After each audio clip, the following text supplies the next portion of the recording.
जी हाँ, तो भरपूर स्वागत बा आप सभी के भाई भोजपुरिया यूट्यूब चैनल में। जब मैं कहल जा अब की खेसारी और अक्षर सिंह नया जोरदार धमाकेदार होली गीत से जुड़ल बड़ी रिपोर्ट लेकर बनी, जो उनकी कहल जा खेसारी जी की गाना टीजर आ रहा बा आज दोपहर के, और अक्षर सिंह की फुल वीडियो गाना आ गई बा, और आते आते फिर पूरा भोजपुर में चारों तरफ दहशत फैला दिल बा। जी हाँ, तो पूरा वीडियो अंत तक देखिए, सारा कुछ बता सकें डिटेल साथ। उससे पहले एक और रिक्वेस्ट करें हम आपसे के यदि आप भाई भोजपुरिया यूट्यूब चैनल पर नया बानी तो जुड़े जरूर, सब्सक्राइब कर दे, हम घंटी दबा कर ऑल ऑन कर दे, ताकि सभी न्यूज वीडियो सबसे पहले आप तक पहुंचे, मिस ना हो। जी हाँ, तक कॉल जाओ खेसारी लाल यादव जी के और अक्षर सिंह फिर एक साथ नया जोरदार खबर बन रही बनी, जिसमें कल अक्षर सिंह ही गाना यादव जी के होली जो उनकी रिलीज हो गई बा, जिसमें स्वर सिर्फ अक्षर सिंह के बा, तो उनकी गाना फिर वीडियो में कुछ अलग देखे के मिले बा।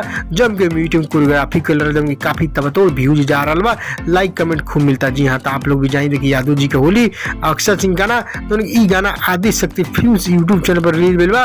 तो उधर बात के लिए खेसारी लाल यादव के ई होली में साड़ू आया है, तो उनकी आज टीजर आ रहा बा। जी हाँ, फुल वीडियो के टीजर आ रहा बा, जो आज दोपहर 11 बजे, जिसमें स्वर के बात के लिए खेसारी लाल यादव और अंतर सिंह प्रियंका के जोड़ी फिर आ रहा वही पुराना म्यूजिक टीम के साथ। ये देखिए फिर काफी बवाल फाड़ू साबित हो गया बा, होली में साड़ू आया वीडियो सॉन्ग। जी हाँ, तो खेसारी जी की गाना हम भोजपुरी यूट्यूब चैनल आज दोपहर 11 बजे रिलीज होता।